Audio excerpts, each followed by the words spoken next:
I just want to warn Twitterverse out there. Do not glorify this type of relationship. All right. Let's skip that step. No. True. No. But No. but consider this.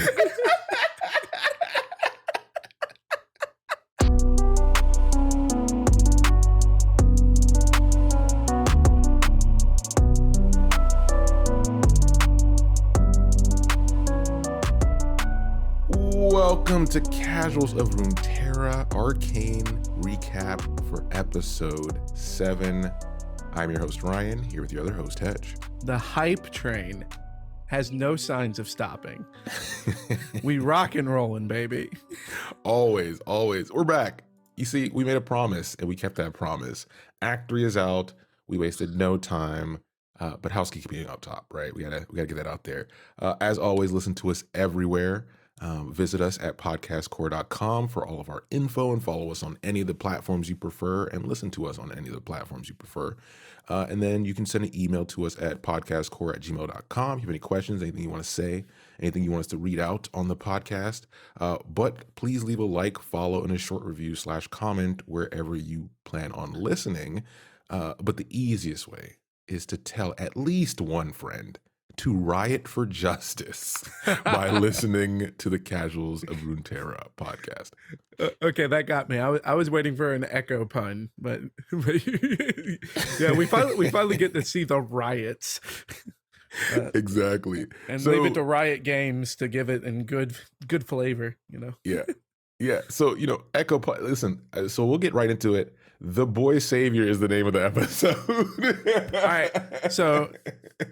So just a spoiler, we did our little test at the beginning of the night to make sure that all of our stuff was working well, especially my stuff since it is all janky. And then it's like, oh, is the episode up yet? Yeah, let's see. And then Ryan goes to check Netflix and says, oh, it's called The Boy Savior. Huh, I wonder who could be in this episode. I'll say I think we had a prediction. I think most people got the Echo prediction. That's pretty straightforward. It's kind of very telegraphed, which is fine. Everything doesn't have to be a huge reveal. Yeah. But I want to say, I think in our Arcane special, we got that guess around the first smuggling crash when the Chempunk guy showed up, and we finally were like, Chempunks might be Echo. So we'll take credit for it. Yeah, why not? No, we can definitely say that we were on it before this episode. And and as far as like twists go, all of the previews and stuff like months ago before the show was coming out, I ignored those. None of that led us to believe that like what we were looking at with the firelights and everything would be Echo. True. And Echo's voice actor sounds very familiar. I can't remember his name though off the top of my head. I need to look it up. I'm terrible with voice actors, so I'm not even going to pretend like I know. But let's get into it. That track though, so we get we get some true damage flavor in the beginning. The music in this episode by far just outshines the rest of the show so far. Yeah. Like everything else I've been poking fun of, like, oh, you can tell it's been like 6 years in the making. And this was fresh. This was good. It hooked me in right away. I wasn't even taking notes for the first 5 minutes just because I was still vibing with the track. I was like, oh no, did Hedge fall asleep? Not yet. All right, so we start off with where we left off, in the previous episode, which makes sense. Vi and Kate kidnapped, and they have hoods over their heads. They're in some kind of like cellar type situation. What's going on there? With this, it's kind of a straightforward pickup from the last episode. I do like that they're shooting it from inside of the bag. Obviously, it's animated and everything, but that's the perception we're given. Vi's point of view, which is a nice little thing, but it's the big reveal of who's behind the firelights, and behind the firelights is Echo, and Echo is treating Vi kind of with this, a stiff arm, because it's like, nope, you're dead. Everyone knows you've been dead, and the only one that could keep you alive really would be Silco in his mind. So he's very doubtful as far as Vi's intentions because she suddenly is not dead and Yeah. roaming around with an enforcer. So rightfully so, he's very cautious. But this scene, my favorite part of it though, is like towards the end of it where they both realize that they're still kind of the same people Yeah. and that they're both can still call each other friend, and Vi just gives Echo a big old hug and you hear the handcuffs just drop to the ground after the hug, and it's like, how long have you been out of those handcuffs? And it's like that, and it's like, okay, good. It's like in such an Echo dominated scene, Vi still kind of gets her own. Yeah, yeah. Two things that stood out in this scene as well. We get a shot of one of his like right hand men, which is like a bat boy. So I remember calling this out earlier when I saw the ears, and I was like, dude, are those ears part of the mask, or is it or is that like a werewolf boy, or what's going on? And it's a really cool character design. It's like a vampire person, or like sorry, not a vampire, a bat. Like he has like bat ears. They're webbed. Like it's an interesting look, but it works. And we find out a little bit why some people look different a little bit later. But we also get one other thing, which is the term Piltians. Echo refers to them as Piltians. And I think up to this point, we've been saying Piltovians, Yeah. which makes more sense in my mind. Piltians is going to take a bit to get used to. I mean, it may not make sense, but I guess it also matches up with the fact that like for short they always say Pilties. Yeah. So I guess that's a little Those a little bit goddamn matching. Pilts. And I can't remember the race's name, but this isn't the first time that we've seen like a couple of these races. So like the ones with the bat ears. Yeah. I don't remember the name, and I'm on a lore show, so I apologize, but I'll get the name. It's the same race as Rakan. Yes. It's kind of cool seeing that it's like two characters that no one's expecting to be in the show, that there's still a little bit of representation as far as their people in the world. Yeah. So this takes us to the next scene, which is sort of where we left off as well, just in a different area, which is Singed and Victor having a discussion about stability. Now, this is interesting. This is probably one of my favorite points in the show, because it's tying two big things in the story together in a very realistic way. So Victor is kind of consulting Singed on, hey, I figured out this thing.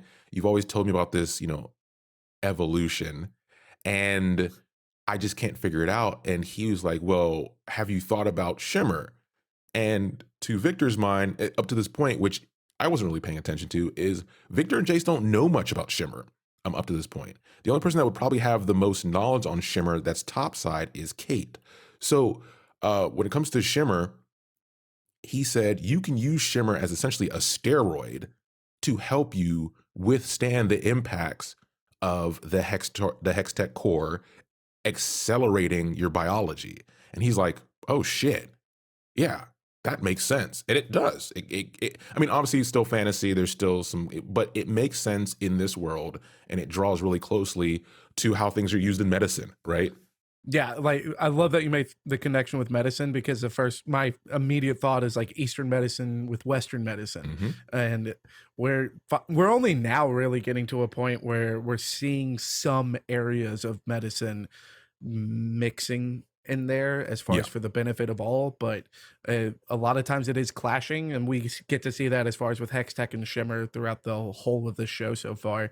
Now the thing that I wrote down here that stuck out to me the most is that Victor has a pause because he's hesitant to use the Shimmer because he knows that it's like the drug of the Undercity, and Singe tells him love and dignity are what we sacrifice for progress. Ooh. And I love this because it really sets both of their characters as far as like in the game where we're at the final destination. That's so much of who they are. It's just like regardless of what other people think, they have a result in mind and they're going to go for the result.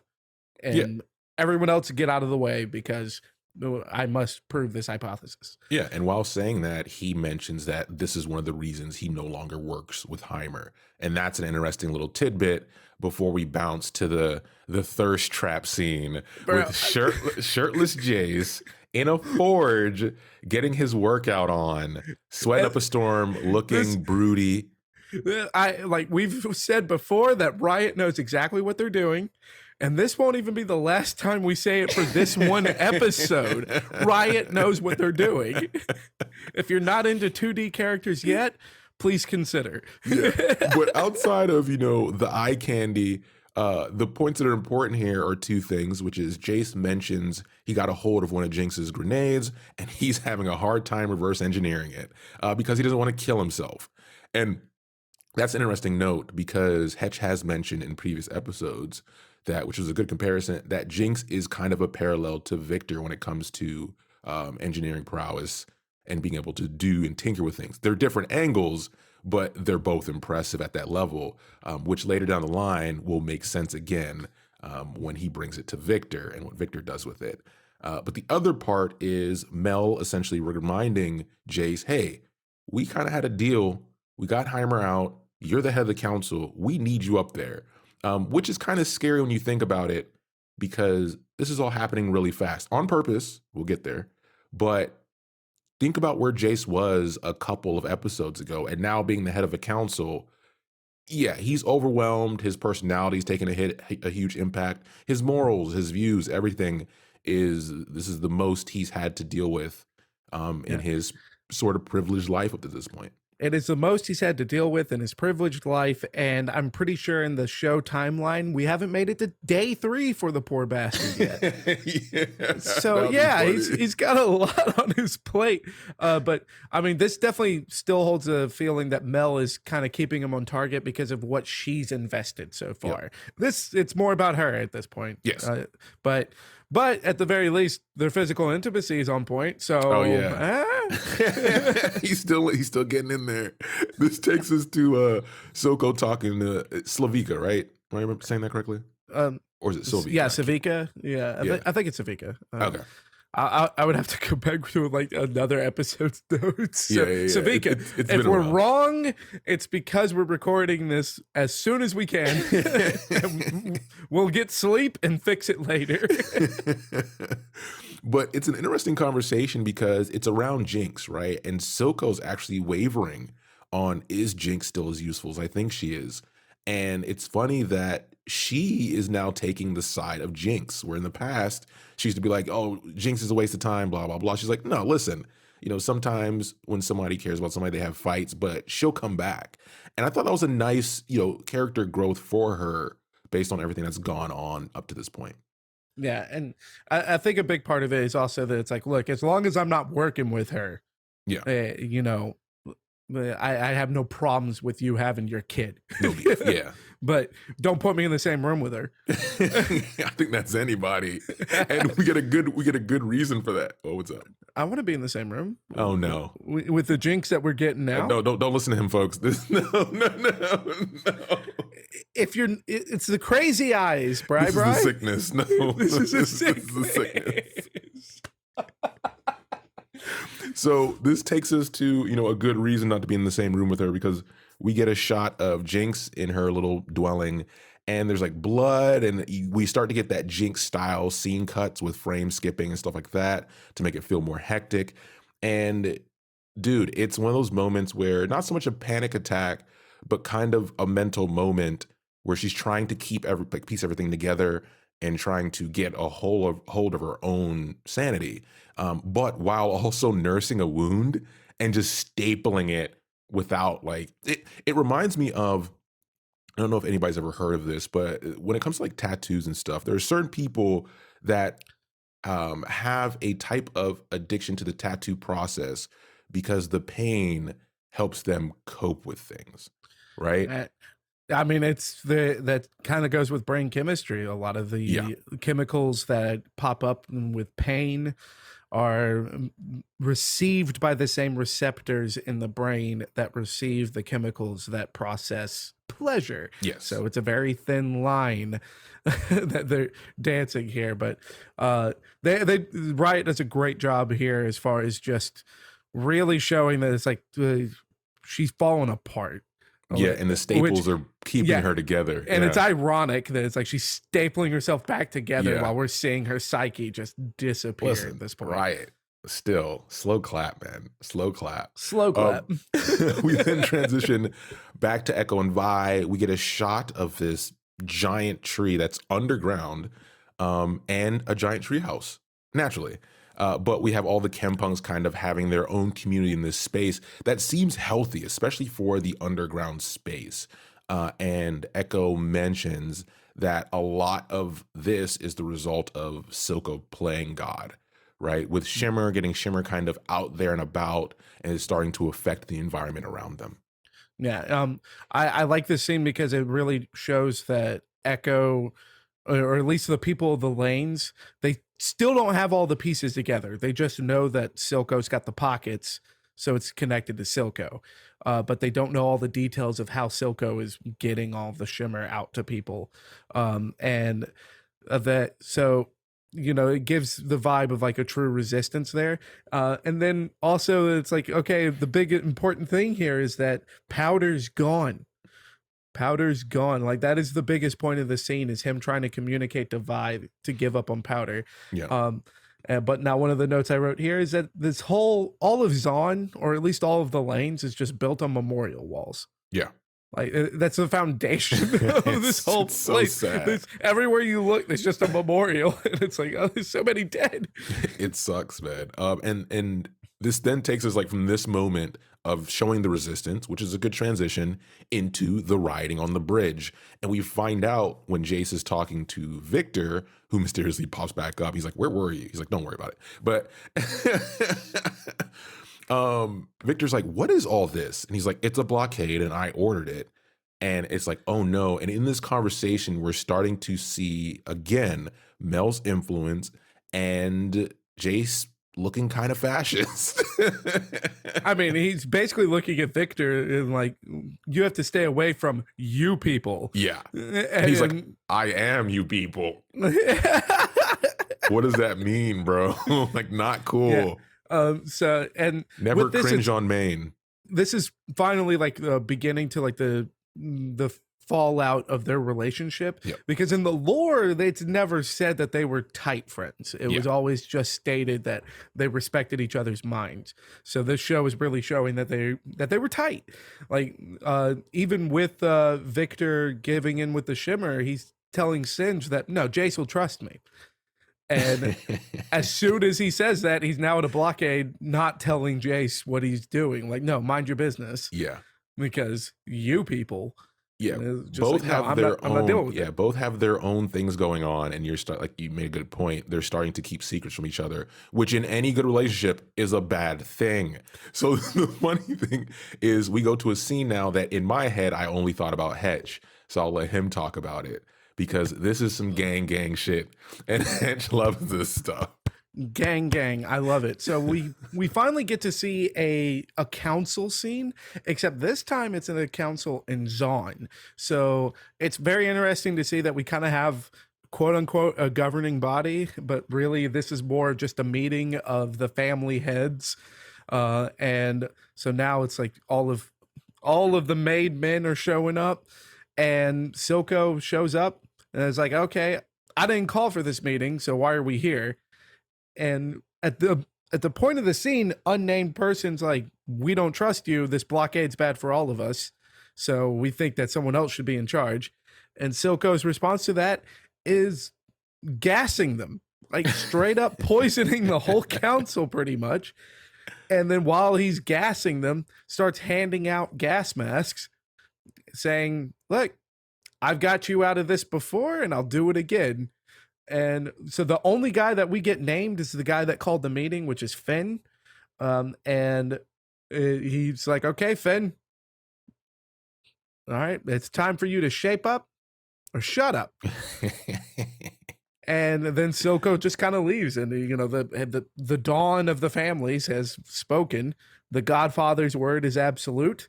And we move on from there. The only thing of notice outside of that is the scenery of this room. There's a lot of really big flowers in there, and I have a big brain theory. Uh-oh. It's really dumb, and I don't think it's going to come true.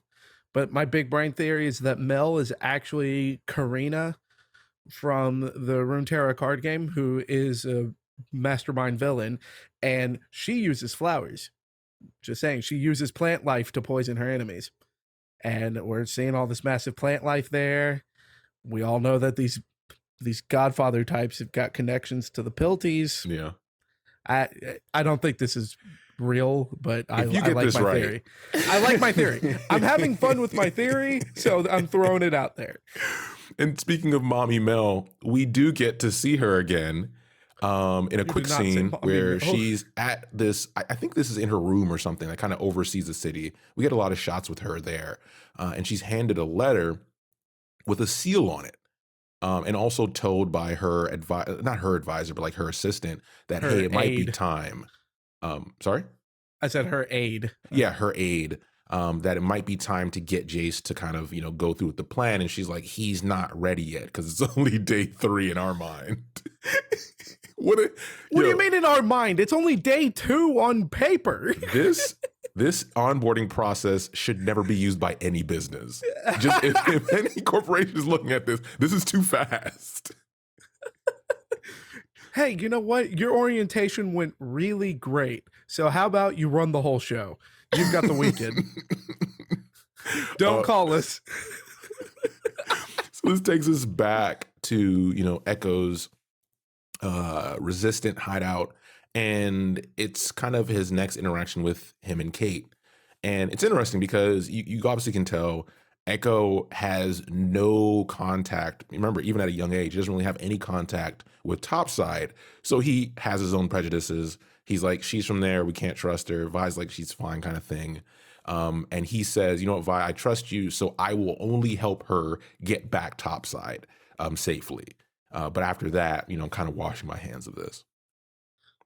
And as far as with this, it's also important because we still get to see the buddy cop thing happening here, which is especially for the end of the episode. Vi and Caitlin, they're hitting it off, and it's important that they're hitting it off because we know later along they do become partners. But we get to see this as far as Vi just kind of messing with Caitlin even before the scene, just like, oh yeah, so heroic. my hero. Yeah, and this is another small scene before we get to the one that kind of has a lot of impact here as well, is Silco and Jinx.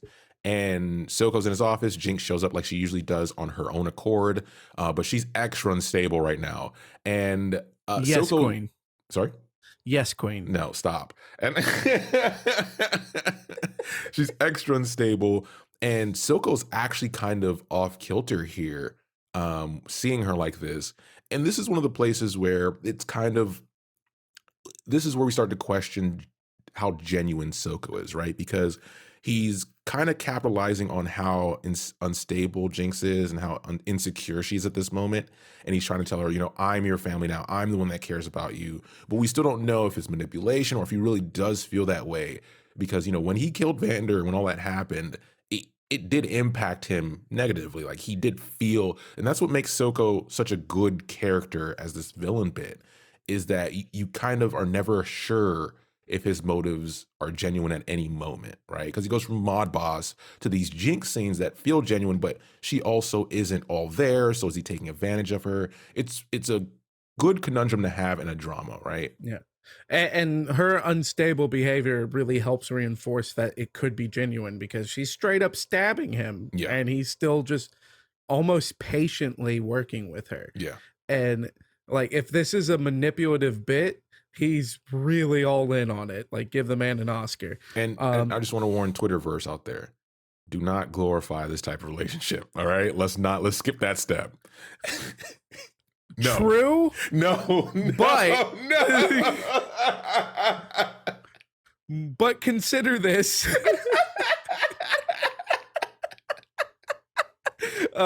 Now, the only other thing in this scene that's important is that part of this either manipulation or calming Jinx down is asking her to finish the weapon. We don't really know what weapon that is yet. This is the first time that he's really kind of pointing out what Jinx's actual project is. So he's also now doing the same thing as Mel of like, we got to speed this up. Yeah. So both sides are now on the same page of it's go time. Yeah. And that takes us uh over to the back, or no, it takes us back to the lanes as far as with Echo, Caitlyn, and Vi, because now Vi has worked out, hey, you can trust Caitlyn, and Echo's like, okay, fine, I'll trust her to leave. Yeah. I trust you to get out of the lanes on your own alive. And now he is kind of showing her like, look, I've got this thing that you were trying to grab from me, and pops up the Hex Gemstone. And this is finally the first time that Caitlyn kind of tells them what that is and why she's there. So now everyone, at least these three people, they now finally have all cards on the table. And as far as with this, it's okay. Now that all cards are here, we will take the gemstone back to Piltover into the right hands, but Echo is not going to let them just walk out of it. He's going to take it with him, and he's going to have them be his escort. Yeah. It's not leaving his possession. He's always been a smart, intuitive kid, and we've mentioned that in the earlier episodes when he was younger. And we go from these three to another three, which is a good transition because we're talking about Hex Tech stuff, right? The Hex Tech core, and it's Jace, Victor, and Mel having a discussion. And Mel's kind of leading this discussion in the direction of weapon creation. So up to this point, Hex Tech has been meant for progress, has been meant to improve the city, improve people's lives. Weapons don't really do that, but what weapons do, well, is murder and kill. So she's like, well, I rather need it and not have it type argument when it comes to weapon creation. And because you have her firmly on one side, which is fascism, and you have Victor firmly on another, Jace is that guy in between wavering. And unfortunately, he's wavering towards one side because he's thinking with the wrong head. I mean, as far as with this is really a discussion about rights, Yeah. And now I do want to point out that this scene opens up with Victor playing around with one of Jinx's grenades, and we've talked a lot about how Jinx and Victor are kind of the opposite ends of the spectrum, and he's even looking at it like this is very crude. It looks like a child could have made it, while simultaneously being very well made. And he does have an appreciation for her work. So, that kind of just puts a nice little cherry on top to what we've been saying this whole time. Just like, yeah. No, they're both smart. They're just both very different. Yeah. And then we get a montage intercut situation here. So we're going to go through a few scenes really quickly, or a few points as well. But it all starts with the glorious evolution finally beginning with some he's tattooing himself with rune insignets, and he's injecting himself. And it's like these quick cuts in between. We get to see like firelights, right? Which we find out where the name comes from. Firelights are a bug that exists in the Undercity. Down here in the South, we call them fireflies. We get a shot of Jace with his mother, like in his childhood home. We see a little picture, which is a little Easter egg of him drawing himself as a superhero at a young age in like crayon. Nerd. Another important thing is we get to see Heimer lurking in the streets of Piltover with his hood up. Like I said, listen, Yoda vibes. I called it very early. It very early. I wrote it off. I let you have your thing, but damn it, you're right.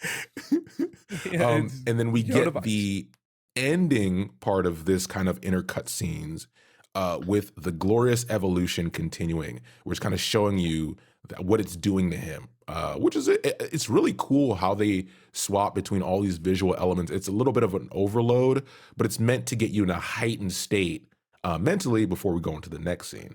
Yeah, and it's very important too, because this is the first time we actually got like concrete details of what Victor has done to his body. Because even in the lore, we just know that he worked to replace his flesh with machine. But that process made no sense. It was kind of left up to the imagination. And now we know that it's basically dabbling with science and magic put together. And then, just what's beta testing?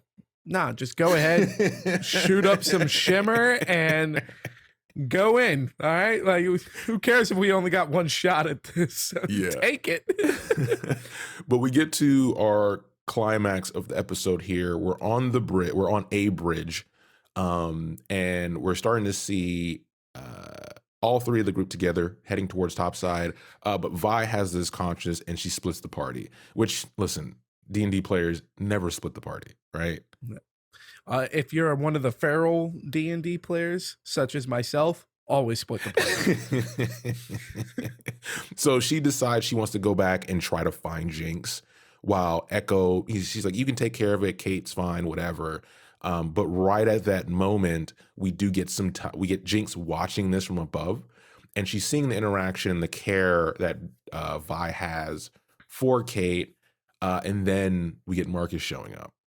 And Marcus is not like, listen, Marcus has always been a scumbag. He's lived life on the edge. But he comes in, there are very little words before he pulls his pistol. Oh, yeah. I mean, all he really said was, show me the evidence that you have on Silco. So show me. Kaboom! And I got respect for that. You know, like you use that as an excuse to close the distance, so you know you're not going to miss a shot. And he put that center mass on Echo. So Echo hits the deck. Caitlin is now staring down the barrel of a gun. Vi hears the gunshot, starts running back. Yep. And before Marcus goes to pull the trigger, you know, fulfilling his end of the deal to Silco, we start seeing the firelights again. Except now these firelights are robotic. Yeah. And these firelights have Jinx's graffiti on them. Oh, no. That can only be a good thing, right? Terrorism. No fireworks. No fireworks. It was fireworks. It was just the kind of kill you fireworks. So yeah, we get these firelights, which are essentially shrapnel bombs, and it does some damage. It leaves everything smoky. We get the death of Marcus here. He tells Kate, you know, tell my daughter I love her type thing. And then Jinx finally kind of shows herself, right? And it's like, oh, fuck, one thing after another. And she's having this moment of hesitance like she did before. But the thing here is it's time for some action, right? So as Jinx finally decides, you know, forget it, I'm going to go through with this, we get Echo charging down. Like, there's some really cool shots here Jinx pulls out her blicky like she did before, and as she shoots, Vi kind of pushes Kate out the way, and as she pushes her out the way, on his hoverboard comes flying in Echo, and you can see on his face he's about business, right? She mentions, you know, Vi a bit earlier in this episode that Echo is a lot more confident in himself. And we get some cool Sakuga here. It's like it's a lot too. Like, it's not just one fight scene. There's a lot going on here. Talking about some cool Sakuga. Yeah. So obviously, as far as Marcus shooting him center mass, Echo's got a bulletproof vest on. Yeah. So that is important to point out. And people are just like, wasn't he shot? If you hadn't watched it yet, which if you haven't, you're crazy. Go watch it. But I really like this scene because the soundtrack for this whole episode has just blown the rest of the show out of the water. Two, when he's playing around with the clock, it very much looks like the stopwatch in League of Legends that, you know, later builds into Zhonya's hourglass and items like that. So it's kind of like a nice little tip of the hat to the game. So that's already cool. And then the scene itself is kind of like, I wrote it down as like Doctor Strange vibes. Like Echo is like he's playing memories of him and Powder playing together, while also playing visions of what it's going to go down like, as far as him attacking Jinx. And this goes on for a good portion of the music track, and then just really quick snap, Echo goes in, Echo closes the distance, he beats the ever-loving crap out of Jinx, which makes sense because, you know, if a fed Echo jumps on a Jinx, Flash and Assassins heal. always go for the ADC. Yes. Yeah, and Flash and heal can only do so much for you. Once again, Riot knows what they're doing. They know what they're doing. So he beats the ever-loving crap out of her, and then while she's suffering through all of this, her face kind of reverts back to, the young girl. It looks like powder. Echo hesitates for just a second, and if we've learned anything about Jinx in the show, hesitation is not your friend around Jinx. Good point. So Jinx decides to go ahead and pull the kamikaze technique. Bust out the grenade, hold it, start laughing, baby. And that's where we wrap up this episode. But one thing with the Echo thing that's also very genius is that all those elements mixed together do a great job of foreshadowing how his time displacement stuff will work in the future. Because he doesn't have it yet, but the way they represent his flashback, how he's using that information before the fight starts, and he's using this stopwatch to essentially figure out, he's like, all right, I've never been able to get this time to get to her. I can do it this time. Like, there's a lot going on there, but they've handled it so well that just makes me hyped for when he finds, because we got a reveal of his hex tech core. Yeah, in the fact that he has hex tech on him. Yeah, so we're starting to get like more towards the cool Echo that finally gets a grasp on that technology. Not sure if we'll get to see him use it to the full extent. We'll find out in the next few episodes. Yeah, but, I'm excited to see if we get the cool Echo, because this Echo is definitely a little bit edgy. Rightfully so, but still edgy. Yeah. And that's it. That's where we end up with this episode. So let us go watch the next one. Stop making us talk about this. It's your fault. Yeah, y'all go watch the next one too, and then we'll reconvene and we'll talk about it again. So once again, thanks for listening, and we'll be back very soon with the next Arcane episode. Take care, everybody.